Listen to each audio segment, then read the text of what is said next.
빌립보서 3장 10절에서 16절입니다.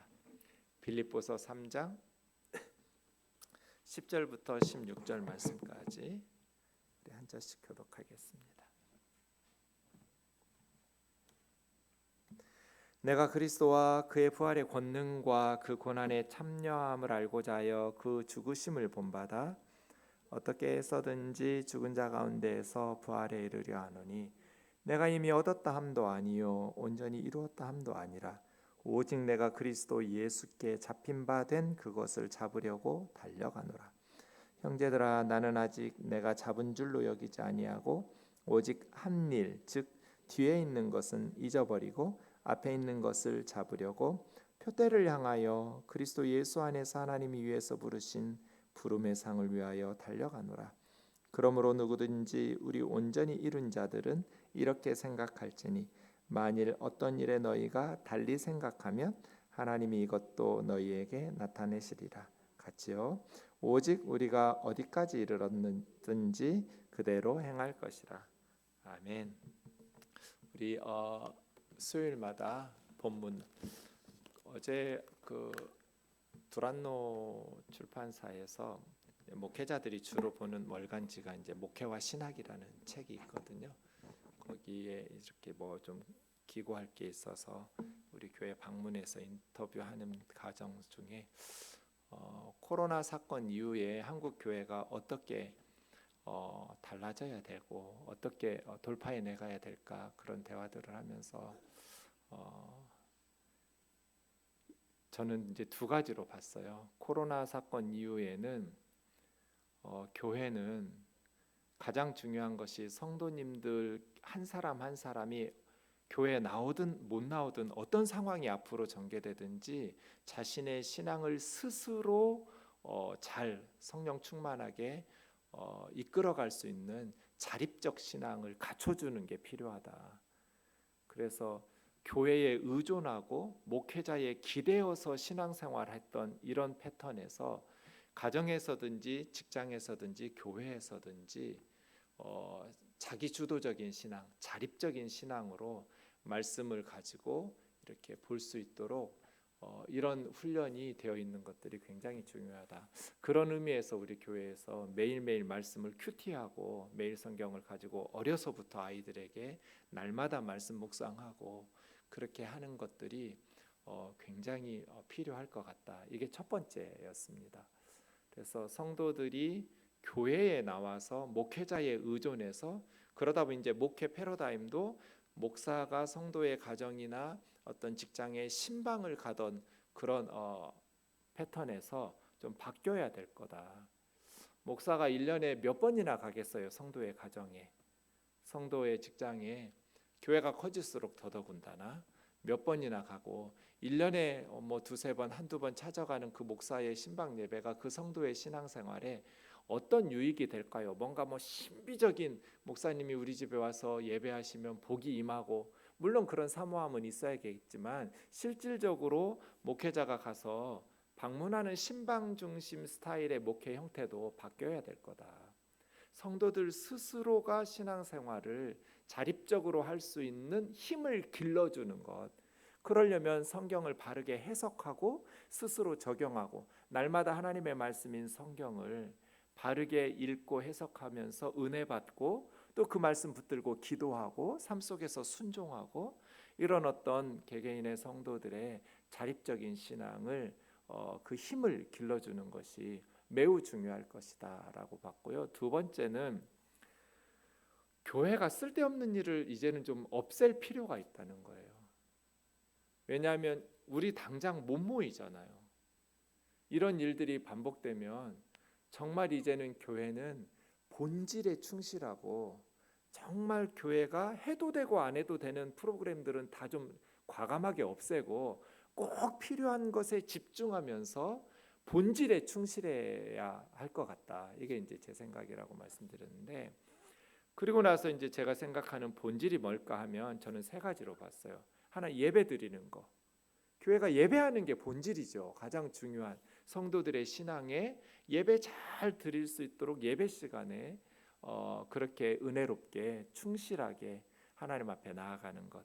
그다음 저는 교육으로 봤어요. 아이들 주일학교. 이 교회 본질이죠. 다음 세대의 신앙 교육하는 거. 교회가 예배에 목숨 걸고 정말 예배를 위해서 준비하고 사모하고 잘 예배하는 것과 더불어서 다음 세대인 주일학교를 양육하고 가르치는 교육. 그다음 예배드리고 가르치는 것 외에 저는 캠프 소그룹을 봤어요.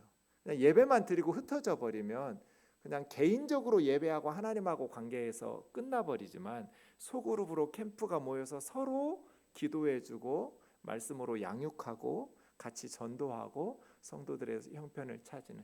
그래서 저는 이 세 가지로 봤거든요. 그 외에는 무슨 프로그램들 많이 있는 것들은 이제 교회에서 과감히 좀 정리할 때가 됐다. 성도들이 너무 많은 프로그램에 또 목회자들이 너무 많은 프로그램에 준비하고 그거에 연연하면서 많은 시간들을 거기에 쏟아버리니까 목회자들이 말씀을 연구하고 예배를 준비하고 기도하고 이 말씀과 기도라는 본질적인 사역에 있어서 너무나 시간이 부족해요. 그래서 이제는 좀 꼭 필요한 건 신방 가야겠죠. 꼭 필요한 곳에는 가거나. 그래서 제가 제안한 것이 1년에 한두 번씩 가는 신방보다는 매주 교회로 불러서 가능하면 일주일에 한 번씩 나와서 성경 공부하는 게 좋다. 소그룹으로 목회자들과 함께 성경 공부하다 보면 성경 공부 앞뒤로 궁금한 거 있으면 상담하고, 그럼 신방이 1년에 한두 번 집으로 가는 것보다 매주 교회 나와서 성경 말씀 배워가면서 그런 식으로 성도들의 신앙을 자립적으로 세워주고 말씀을 해석하고 적용하는 것들을 길러주고 그런 힘을 길러주면서 하는 것이 필요하지 않을까. 그래서 좀 과감하게 정리하고 정말 필요한 것, 본질적인 것에 집중하면서 다 잘 안 해도 좋으니까 정말 잘해야 될 예배에 목숨 걸고 캠프 소그룹에 목숨 걸고 그리고 주일학교에 목숨 걸고 나머지 선교나 구제나 이러한 일들은 교회 일꾼들 세워서 교회에서 같이 할 수 있도록 운영해 나가고, 이러한 좀 본질적인 것들을 교회에서 집중해야 하지 않을까.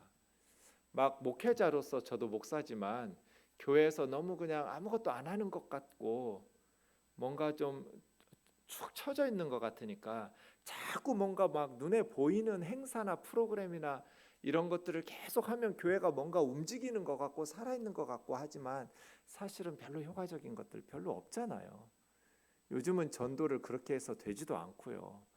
성도의 삶이 진짜 예수님 만나서 변화돼서 삶 속에서 관계 전도를 통해서 안 믿는 사람들을 전도하고 교회로 함께 나와서 예배하고 소그룹에 함께 참여하면서 예수님을 믿게 하고 이런 것들이 더 효과적이고 그런 시대로 갔지, 이제는 옛날처럼 교회에서 전도한다고 선물 주고 이런 프로그램들 가지고 별로 이렇게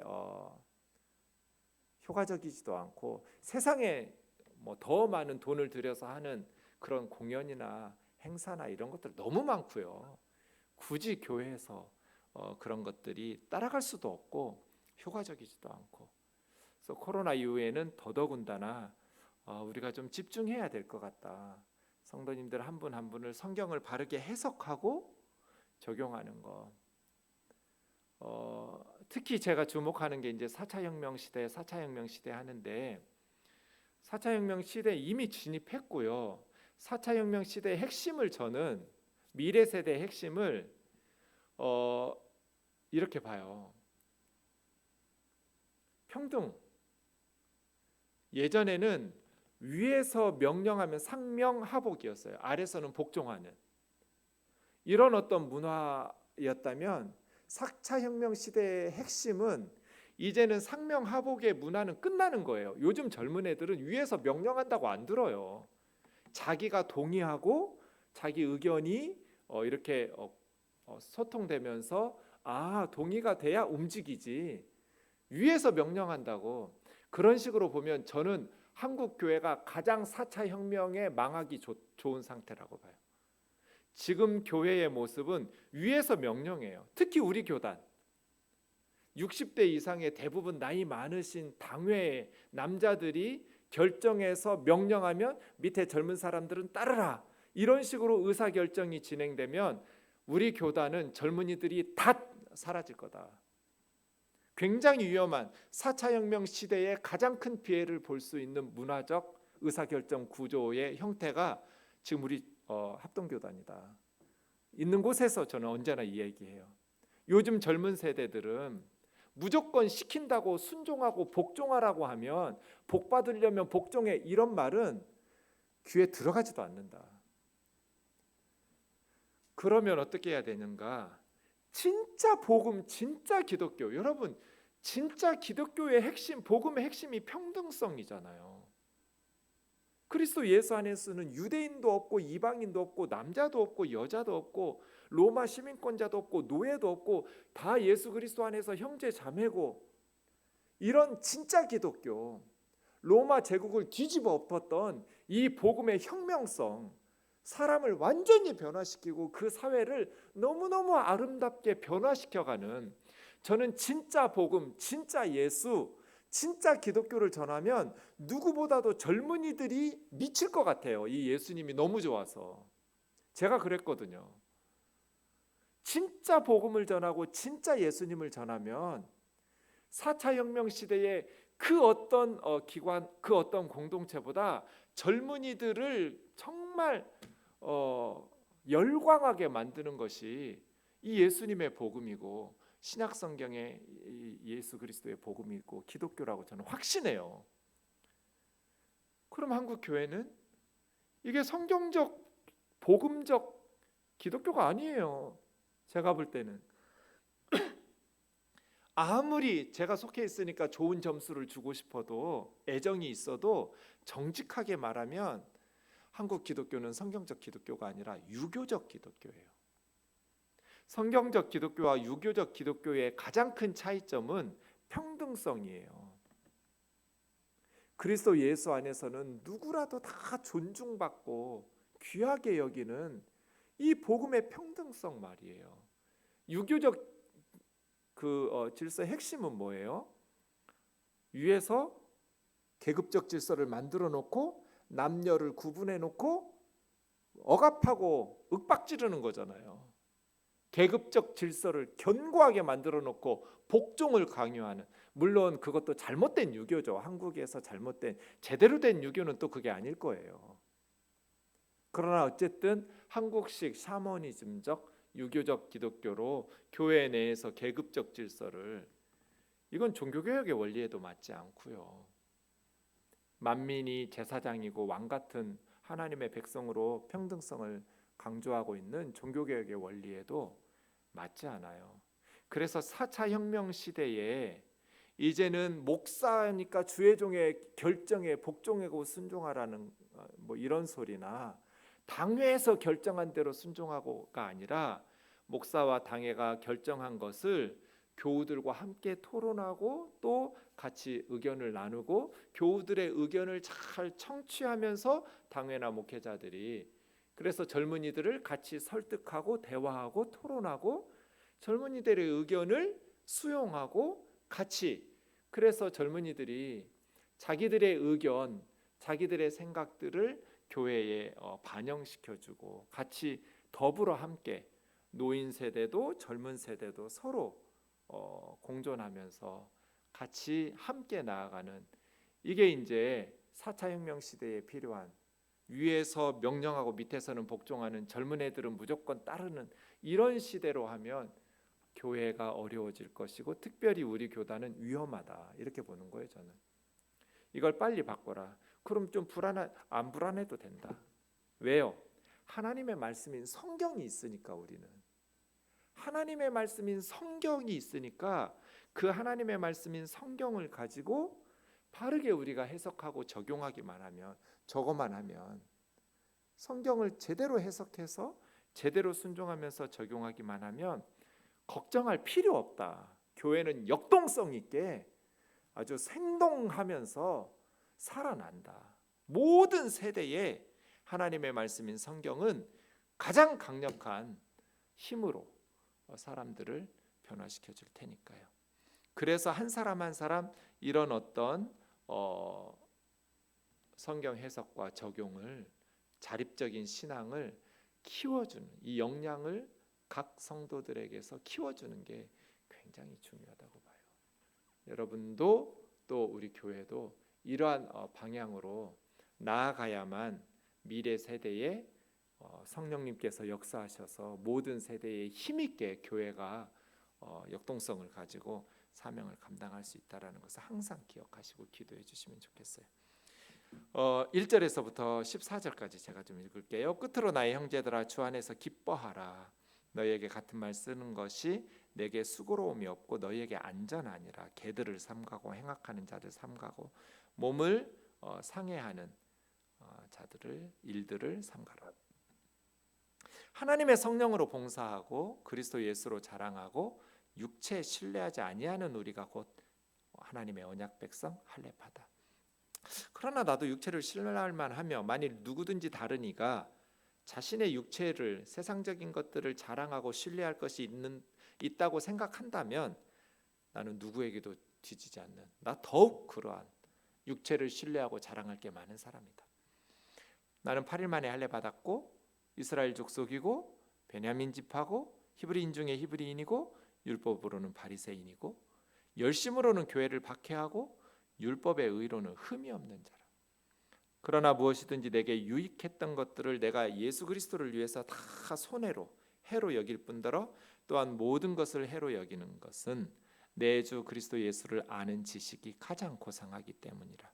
내가 그를 위하여 모든 것을 잃어버리고 배설물로 여기면 그리스도를 얻고 그 안에서 발견되려 함이니 내가 가진 의는 율법에서 난 것이 아니요 오직 그리스도를 믿음으로 말미암은 것이니 곧 믿음으로 하나님께로부터 난 의라.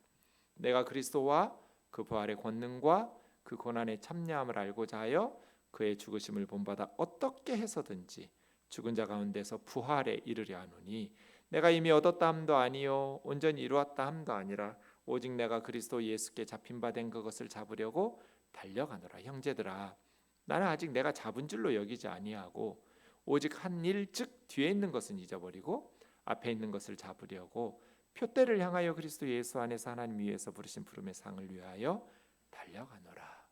아멘. 4절부터 좀 볼게요. 나도 육체를 신뢰할 만하다.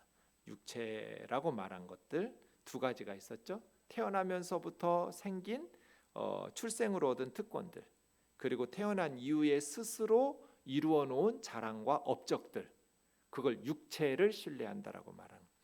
누구든지 육체를 신뢰하는 것이 있다고 생각한다면 나는 더하다. 그러면서 7가지를 두 부류로 나눠서 앞에 4가지는 태어나면서부터 얻었던 특권들, 뒤에 3가지는 살아가면서 바울 스스로 이루었던 업적들. 8일 만에 할례를 받았고 난지 8일 되었을 때 아버지가 할례 베풀었어요. 바울은 이미 이스라엘 족속이고 베냐민 집하고 히브리인 중에 히브리인은 히브리인 부모 밑에서 나온 히브리 아들 이런 뜻이에요. 부모가 다 히브리인이고 율법으로는 바리새인. 게임 끝이에요. 이 말 한마디면. 바리새파는 가장 하나님의 말씀인 율법을 지키는 데 있어서 열성을 내었던 사람. 아무나 바리새파 되지도 못해요. 그러니까 율법으로 바리새파 이 한마디면 바울은 12제자 중에 바리새파 출신 하나도 없어요. 그러니까 유대인의 시각으로 보면 바울은 최고의 유대인인 거예요. 바리새파. 열심으로는 교회를 박해하는, 율법의 의로는 흠이 없는. 그러니까 유대인들이 율법의 의를 가지고 나를 평가한다면 나는 흠이 없는 사람. 율법의 의로는 나는 흠이 없는 사람. 그런 유대인이다. 그러나 무엇이든지 내게 유익하던, 이 앞에 7가지뿐 아니라 바울이 자랑하고 있던 이 모든 것들이겠죠. 유익하던 나에게 이득이라고 생각했던 모든 것들을 그리스도를 위해서 다 해로 여길 뿐더러 그러한 것들 때문에 내가 그리스도를 믿지 않는 내 교만 때문에 내가 가지고 있었던 그런 특권들 때문에 기독교에 대해서 나는 박해자가 되었었으니까 오히려 그 모든 것들이 나의 인생에 도움이 되고 유익할 것이라고 생각했던 것들이 예수님을 놓고 생각해 보니까 도리어 그것 때문에 내가 예수님을 믿지 않고 기독교인들의 복음 전파에 대해서 들었고 알고 있었음에도 불구하고 스테반이 죽으면서 순교를 당하면서까지 전했던 그 예수 그리스도의 복음에 대해서 귀를 닫아버렸으니까, 나의 그 교만 때문에, 나의 그 세상적인 자랑거리들 때문에 오히려 그리스도에 대해서, 복음에 대해서 귀를 막아버렸던 이 교만, 이러한 자랑들이 오히려 다 나에게 손해였다라는 것을 깨닫고, 지금은 다 해로 여길 뿐더러 모든 것을 해로 여김은 내 주 예수 그리스도를 아는 지식이 가장 탁월하고 가장 고상하기 때문이다. 내가 예수님을 위해서 모든 걸 잃어버리고, 바울 다 잃어버렸죠. 바울이 잃어버린 것 중에 가정도 잃어버렸을까? 물론 가족들로부터의, 부모 형제들로부터의 어떤 민족적으로 이제는 배신자가 돼서 바울은 죽여야 될 현상 수배자가 돼버렸으니까 가족도 잃었는데, 바울이 결혼을 했을까? 이거 굉장히 재밌는 주제이긴 해요. 그런 의미로 가정을 잃었을까? 바울을 연구하는 성경학자들은요, 이 부분에 대해서 명확하게 누구도 말하기는 어렵죠. 자료가 없으니까요. 그런데 우리는 보통 바울은 독신으로 보잖아요. 그냥 총각으로 살다가 총각으로 늙어 죽은, 바울을 연구한 학자들은 조심스럽기는 하지만 바울이 결혼했을 것으로 추측하고 논문들 쓰기도 많이 해요. 그냥 허접한 학자들 아니에요. 세계적인 바울 신학자들이에요. 대표적으로 제가 제일 좋아하는 신학자가 요아킴 예레미야스라는 사람이거든요. 요아킴 예레미야스라는 사람은 이스라엘 출신, 유대인 출신인데 크리스찬 신학자예요. 독일에서 있었던, 우리나라에도 몇 권의 책이 번역되었는데요. 저는 이런 분 몰랐는데 신학교에 가서 알게 된 분이에요. 그리고 나서 저는 예레미야스의 매니아가 됐어요. 유대인 출신이다 보니까 다른 서방의 신학자들이 보지 못하는 엄청난 통찰력들이 있는 거예요. 그런 어떤 책들을 내서, 예레미야스도 바울은 결혼했을 걸로 봐요. 그런 책을 2번이나 쓴 적이 있어요. 논문을. 상처했을 것이다, 이렇게 추측하면서 쓰는데요. F.F. 브루스라는 사람이 있어요. F.F. 브루스라는 영국의 이분도 아주 대단한 세계적인 신학자예요. 이 F. 브루스도 바울은 결혼했을 거라고 주장해요. 왜냐하면 당시에 바울은 랍비 교육을 받던 사람이고 랍비라고 볼 수 있잖아요. 당시 랍비들은 거의 대부분 결혼을 해야 랍비예요. 그러니까 결혼하지 않은 랍비는 거의 없거든요. 그러니까 바울이 랍비 교육을 받고 있는 사람으로서 아마 결혼을 했을 것이다. 그리고 이제 고린도서에 보면 부부에 대해서, 가정 생활에 대해서 바울 서신의 편지들, 특히 고린도서에 보면 이거는 부부 생활, 결혼 생활을 하지 않으면 알 수 없는 아주 정확한 이런 부분들을, 그래서 이런 여러 가지 것들을 추측하면서 바울이 결혼을 했었을 것이다. 그런데 실제로 바울이 사역할 때는 독신이었잖아요. 바울이 아내와 함께 이게 없거든요. 그런 것들을 보면 바울은 아마 결혼하고 다메섹 도상에서 예수님을 만나고, 바울은 이제 예수님에게 완전히 헌신된 삶을 살기 시작하는데, 바울의 아내는 그동안 가지고 살았던 유대인적 어떤 열심, 자기 가정, 이러한 것들을 지키기 위해서 바울과의 신학적 생각이 달랐기 때문에 바울과 갈라섰을 것이다. F.F. 브루스는 이렇게 주장해요. 그냥 추측이 아니라 다양한 증거들을 가지고 논문들을 쓰잖아요, 학자들은. 여러분 특히 종말론과 관련돼서 그냥 막 성도들 위협하고 협박하고, 특별히 한국 교회는 세대주의적 종말론이 굉장히 많이 있거든요.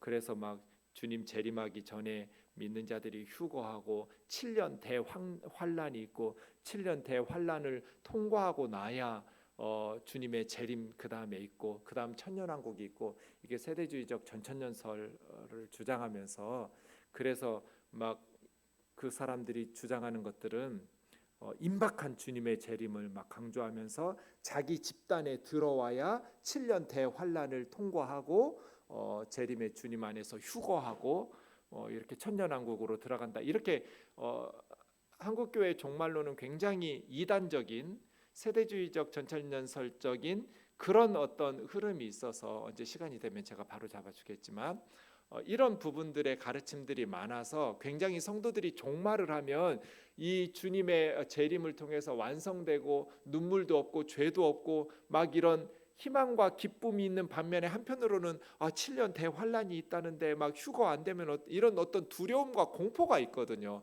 이건 성경에서 말하는 종말론하고 아무 상관없는 가짜 뉴스, 진짜 찌라시들. 한국 교회는 이런 것들을 막 하면서 이게 또 정치적으로 연합돼 가지고 뭐 프리메이슨 해가면서 베리칩 해가지고 이제 666이 온다 막 80년대에 유럽 연합이 막 태동하고 있을 때 유럽 연합의 대통령이 적그리스도고 666이 시작되고 무슨 바코드가 시작됐을 때 이게 이제 막 666이 시작되고 이런 식의 어떤 가짜 뉴스들 때문에 한국교회 성도들이 굉장히 많은 놀림을 받고 신앙적으로도 두려워하고 그러면서 막 다 갖다 바치고 이제 주님 오실 때 됐으니까 이런 식의 어떤 이단들은 다 그거 써먹잖아요. 세대주의적 전천년설. 그래서 자기 집단 이단에 들어와야만 구원을 받고 대환란을 면하고 천국에 갈 수 있다는 거짓말로 하는, 여러분 이런 어떤 가짜 뉴스는 좀 걸러낼 줄 알아야 돼요. 이런 것들에 대한 지식을 가지고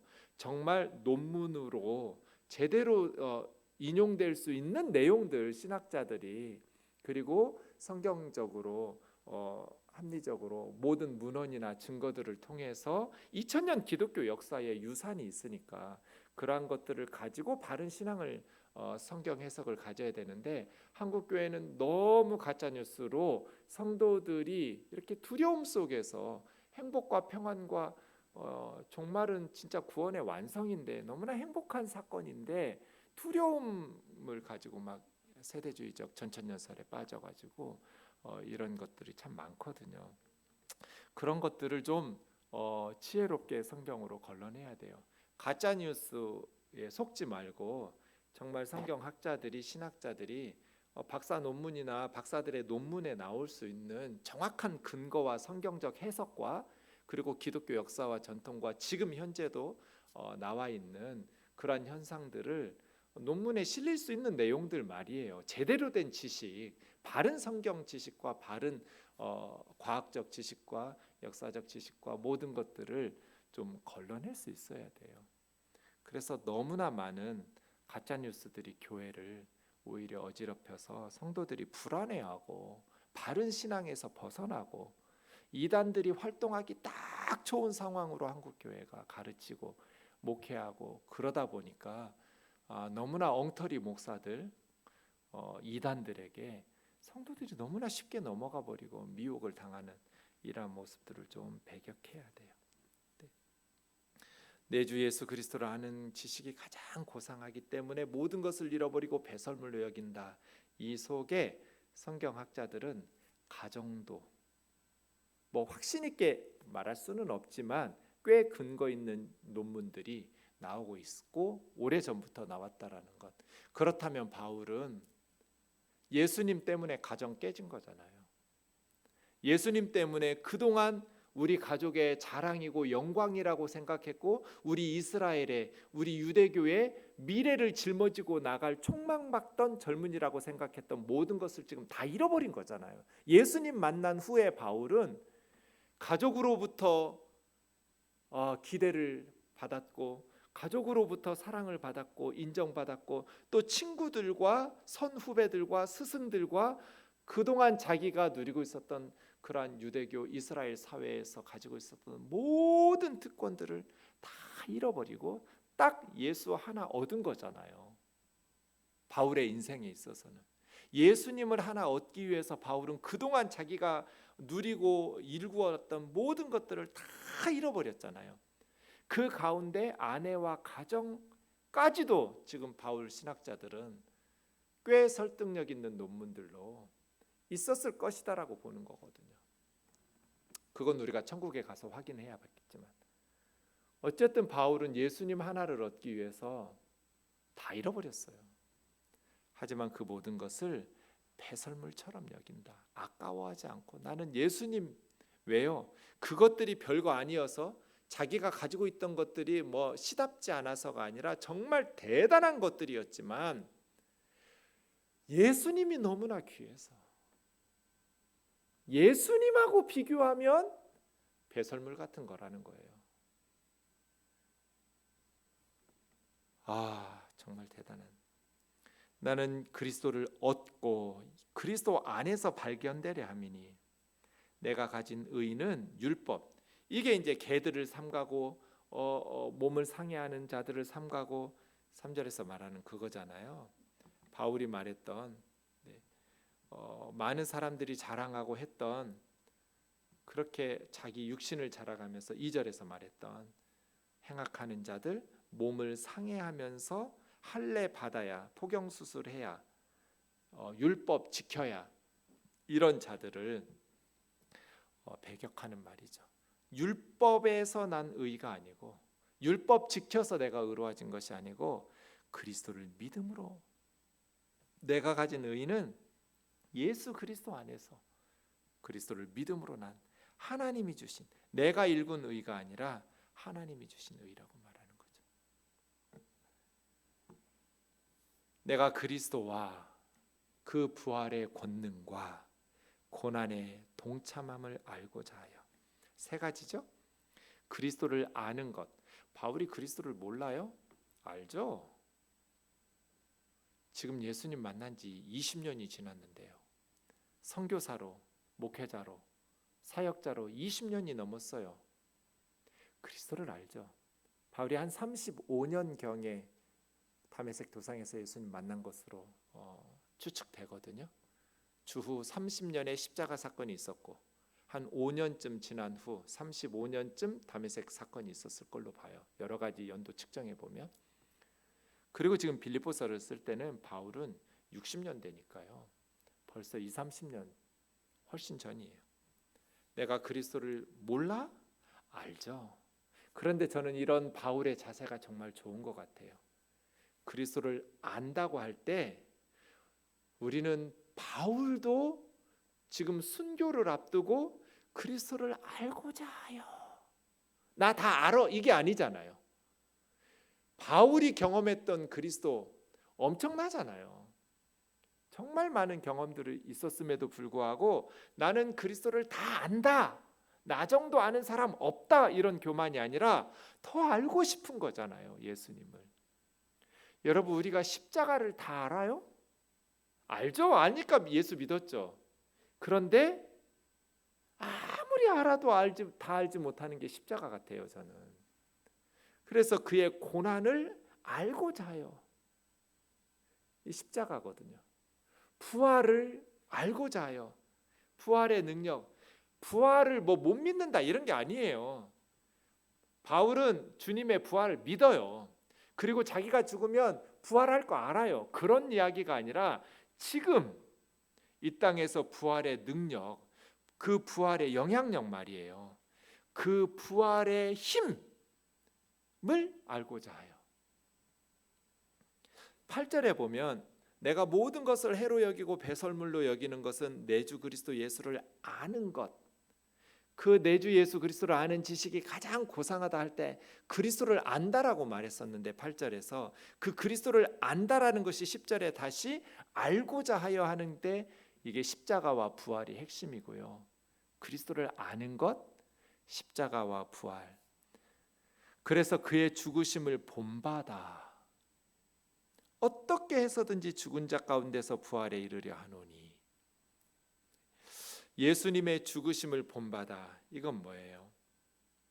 예수님이 십자가에서 죽으신 것처럼 나도 이 땅에서 우리 그리스도인들은 두 가지 자아가 있잖아요. 이 땅에 살아가고 있기 때문에 육적인 자아, 세상적인 자아가 있어요. 여전히 옛사람의 모습이 있죠, 우리 속에. 하지만 예수님을 믿으면서부터 새 사람이 되죠, 우리 안에. 그래서 죄의 몸, 이것은 죽이고 죄악된 본성과 세속적인 욕망과 이러한 것들은 죽이고 그 다음에 예수 그리스도를 믿고 예수 그리스도를 영접할 때 우리가 죄에 대해서 죽고 의에 대해서 하나님을 위해서 살기 위한 거룩한 욕구들이 우리 속에 새 사람이 생기잖아요. 죄악된 본성은 죽이고 의로운 부활하신 주님과 연합한 그 새로운 새 사람은 살리고 키우고, 이걸 우리는 성화라고 하잖아요. 성화, 거룩하게 예수님 닮아가는 과정. 예수님을 영접하고 구원받은 거듭난 그리스도인들이 육적이고 세속적인 욕망들은 죽이고 영적이고 의로운 욕망들은 키워가는 성화. 지금 바울은 그 얘기하고 있거든요. 그렇게 예수님을 닮아가는 거, 예수님의 죽으심이 내 삶 속에서 세상적인 것들이 죽어야 부활의 능력이 나타날 거잖아요.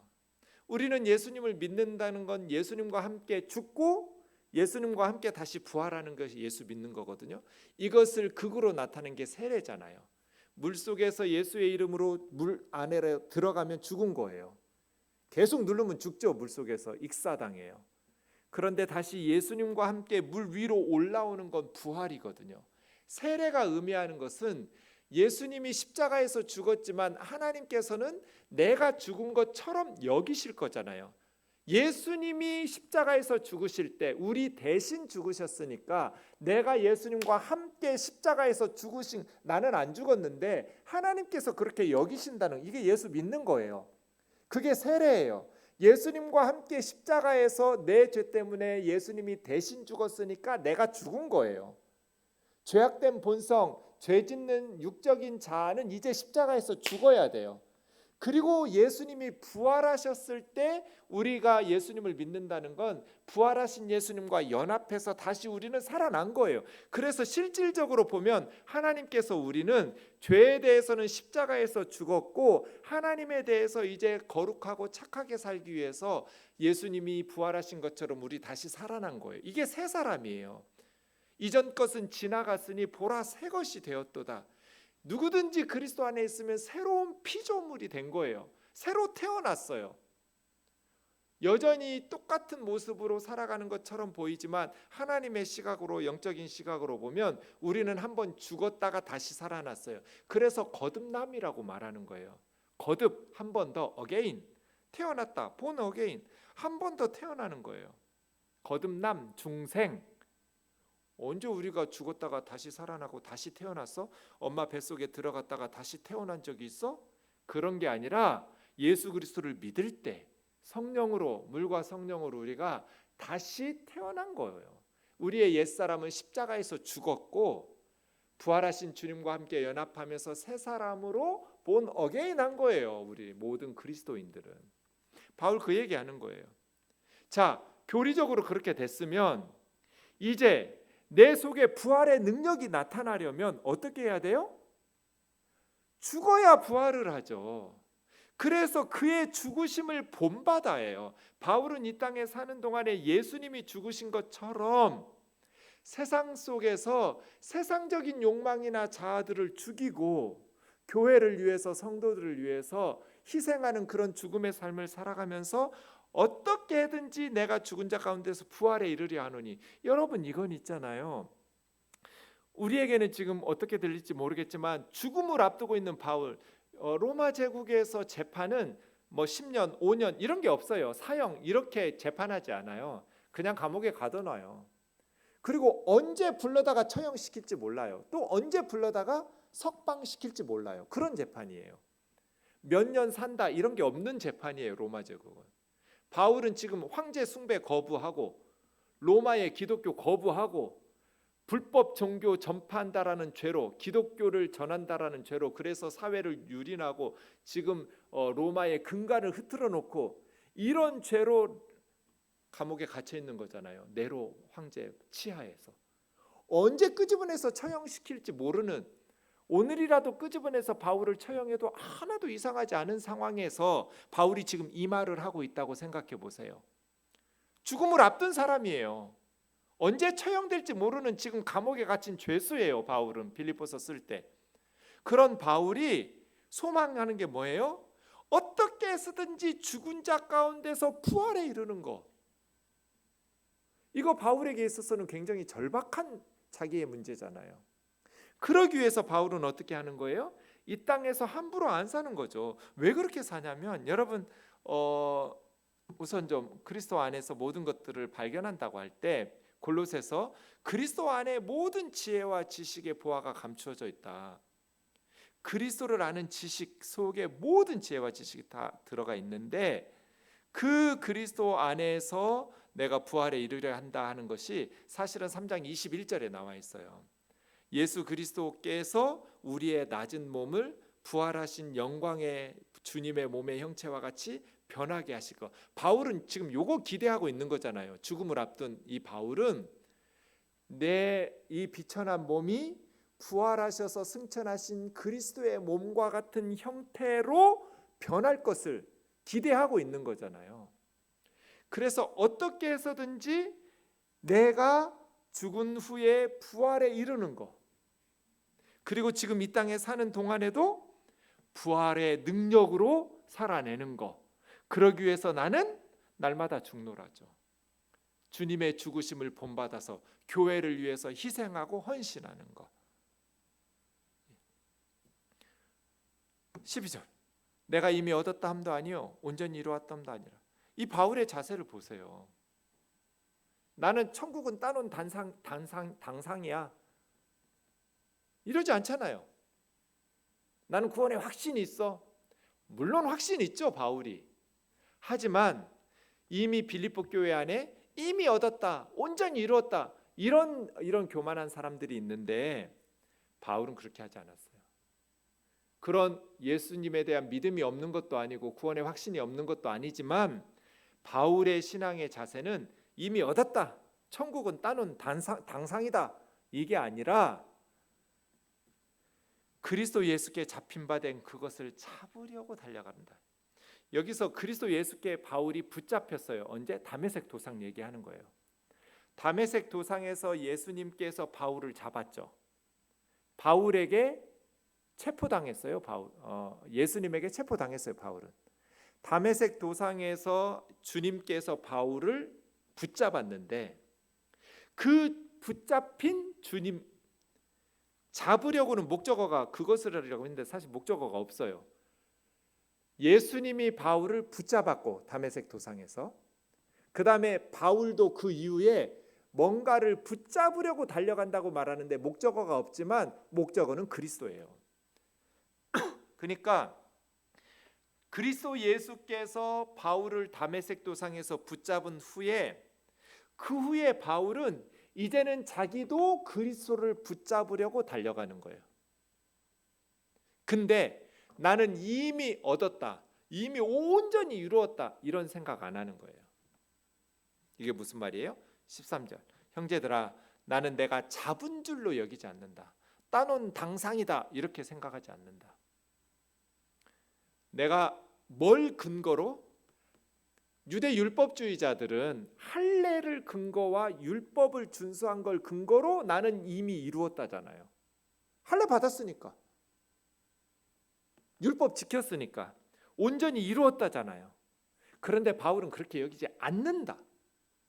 나 할례도 받았고 율법으로 흠이 없는 사람이지만 나는 그렇게 여기지 않고 주님이 나를 붙잡으셨고 주님이 붙잡고 나를 인도하실 때 그 다음에 내가 붙잡으려고 있는 것은 추격하다거든요.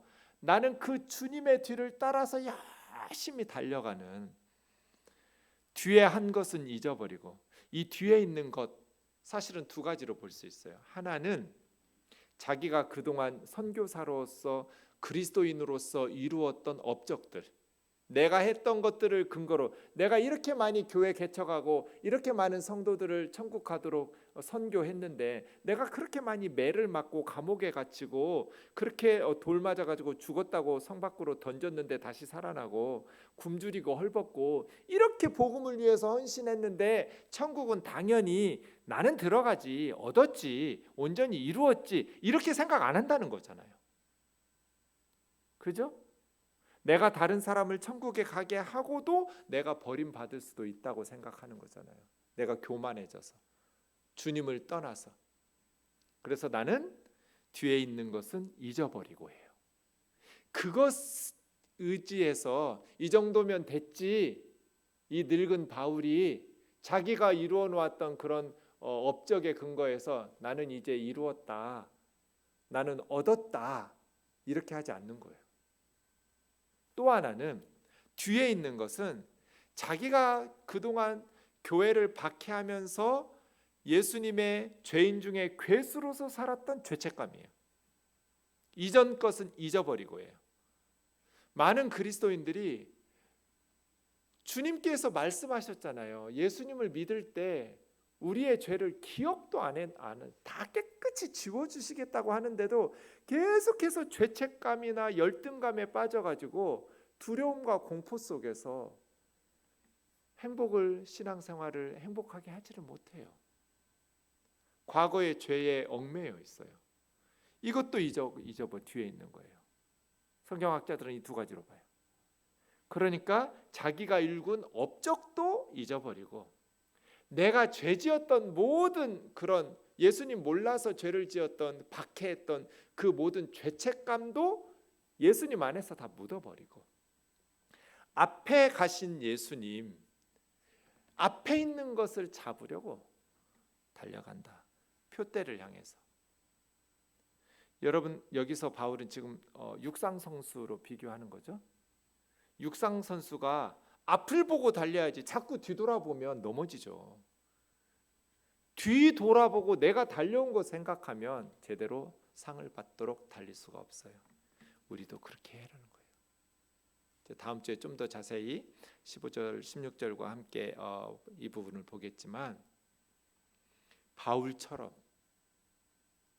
과거에 이루어 놓았던 것들, 과거의 자랑들, 과거의 죄책감이나 그런 어떤 열등감들 다 십자가 앞에 묻어놓고 앞에 있는 것을 붙잡으려고 달려가는 육상선수처럼, 표대를 향해서 달려가는 육상선수처럼 우리도 주님을 위해서 달려가야 된다.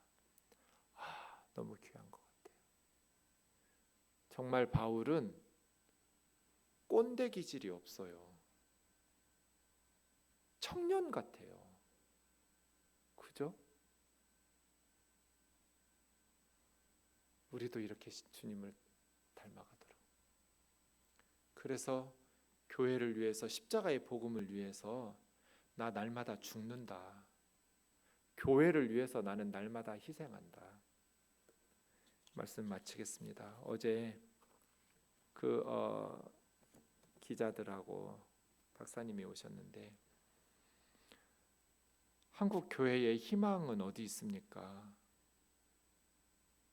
어떻게 해야 한국 교회가 앞으로 회복되고 살아날 수 있을까요? 그렇게 물으시더라고요. 전 그렇게 대답했어요. 한국 교회 목회자들이, 설교자들이, 그리고 중직자들이 십자가의 복음을 입으로 설교할 게 아니라 삶으로 살아내야 희망이 있다. 설교한 대로 살아야 된다. 십자가는 다른 사람 살리기 위해서 내가 죽는 게 십자가예요. 우리가 이런 복음을 전하면서 십자가의 복음으로 목회하잖아요. 다 설교하잖아요. 그러면서 목회자들이 너무 부유하게, 너무 교회를 위해서 희생하지 않고 교회에 가난하고 어려운 성도들과 세상에 또 열방에 굶어서 죽어가고 있는 사람들에 대한 그러한 희생이 어떻게 교회에 성령의 역사가 나타나고 젊은이들이 복음에 열광하고 역사의 희망을 일구겠다고 기대를 가지고 모일 수 있겠냐는 거예요. 십자가의 복음을 설교하면서 내가 죽지를 않는데, 교회를 위해서 희생을 안 하고 죽어가는 영혼들을 위해서 희생을 하질 않고 오히려 교회를 통해서 교회 성장시켜가지고 좋은 차 타고 다니고 좋은 사택에서 살려고 그러고 많은 연봉 받으려고 그러고 그렇게 대접받으려고 하고 있는데 어떻게 교회에 희망이 생길 수 있냔 말이에요. 역으로 생각해 보면 교회가 희망이 생기려면 오늘 사도 바울이 말하는 것처럼 그의 죽으심을 본받아. 우리는 그렇게 그리스도의 죽으심을 본받아 나도 예수님처럼 남을 살리려고 내가 죽을 때 부활의 영향력, 부활의 능력이 우리 속에서 성령의 역사로 말미암아 나타날 거잖아요. 생명의 역사들이 나타날 거잖아요. 그렇게 살아갈 때 이 세상에서도 그리고 죽은 후에도 어찌하든지 죽은 자 가운데서 부활을 우리가 이루게 될 거잖아요. 이 온전히 이루었다, 완전히 얻었다 아니고 표대를 향해서 달려간다. 그래서 나는 예수님을 본받아 달려간다. 그리스도를 본받아. 이러한 은혜가 저와 여러분에게 있기를. 예수님을 본받아 나는 죽고 내가 죽을 때 부활의 영향력, 부활의 능력이 내 삶 속에서 나타나고 그렇게 살다가 내가 죽으면 어찌하든지 죽은 자 가운데서 부활에 이르러 위에서 부르신 부르심의 상장 수여식 할 때 바울 앞으로 나오세요. 당신은 저 세상에서 사는 동안에 그리스도를 본받아 날마다 교회를 위해서 성도들을 위해서 죽었으므로 부활의 능력으로 복음의 역사가 당신의 삶 속에서 임하였으므로 나타나도록 상을 받으시오 하고 위에서 부르시는 부르심의 상 수상자 바울 앞으로 요 부르심의 상 말이에요. 하나님께서 우리에게도 그 시상식에서 수상자 아무개 하고 우리의 이름을 부르시고 수상자는 앞으로 나오시오 위에서 부르시는 푸름의 상을 받도록 바울은 살았습니다.